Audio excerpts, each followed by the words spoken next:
India versus Sri Lanka match में Sri Lanka 14 over में 140 run बना चुकी थी सिर्फ एक विकेट के नुकसान पर। लग रहा था मैच खिसक जाएगा, लेकिन फिर अक्षर पटेल आते हैं, एक ओवर में 2 विकेट निकालते हैं और वहां से इंडिया की वापसी होती है, इंडिया मैच जीत जाती है। इससे पहले T20 वर्ल्ड कप का फाइनल था।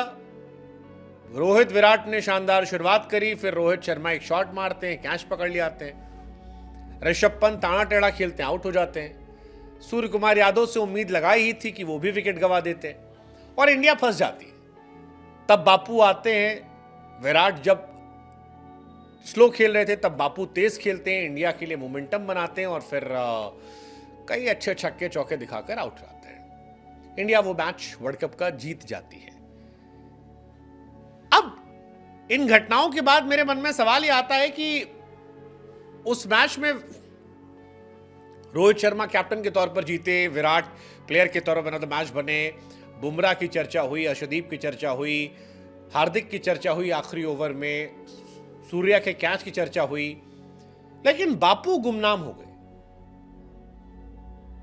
बापू कई बार लगता है बड़े अंडररेटेड है। मतलब मैच को कायदे से वो सेट कर देते हैं जहां पर आपको सबसे ज्यादा जरूरत होती है, और इसीलिए मेरे मन में सवाल आता है कि वो बापू जिनकी पारियों को शायद इतिहास उस तरह से ना देखे, वो क्या एक अंडररेटेड प्लेयर है जो इंडिया को बल्ला गेंद दोनों से मैच जिताते हैं। I mean look at this match. बल्ला जब मिला तो 5 गेंद पे 10 रन ठोक दिए, और जब गेंदबाजी करने आए तब 2 क्रूशियल विकेट निकाल दिए। 2 क्रूशियल विकेट मैं इसलिए कह रहा हूं क्योंकि 14 ओवर तक मैच जो था वो श्रीलंका के फेवर में ज्यादा था। अगर आप आउट ऑफ 100 देखोगे तो शायद 55 या 60% मैच जो था वो श्रीलंका की तरफ था, 45 या 40% मैच इंडिया की तरफ था, क्योंकि विकेट सिर्फ एक गिरी थी, तगड़ी बल्लेबाजी चल रही थी, लग रहा था मैच फंस जाएगा। लेकिन फिर बापू आते हैं और पहली ही बॉल पर विकेट निकाल देते हैं। श्रीलंका को दूसरा झटका लगता है, फिर बापू सिंगल देते हैं, चौका देते हैं, डॉट बॉल जाती है, फिर चौका आता है, और उसके बाद बापू फिर एक विकेट निकालते हैं और यहीं से मैच खत्म होता है।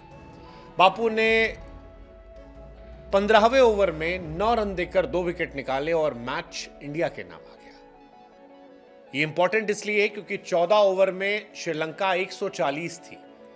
निशंका खेल रहे थे, कुशल परेरा खेल रहे थे, और ये दोनों बड़े तगड़े प्लेयर हैं, चाहे कुशल परेरा हो या निशंका हो, और ये अकेले अपने दम पे मैच पलटना जानते हैं। लेकिन बापू ने जब इन्हें आउट किया तब मोमेंटम शिफ्ट हुआ, मैच शिफ्ट हुआ और बाद में इंडिया मैच जीत गया। बापू के कमाल का असर देखिए कि पहले 14 ओवर में 140 रन बनते हैं श्रीलंका के, लेकिन आखिरी के 5.2 ओवर में केवल 30 रन बनते हैं, 9 विकेट गिर जाते हैं। और that is the reason why I am saying कि क्या बापू बहुत बहुत बहुत अंडररेटेड है।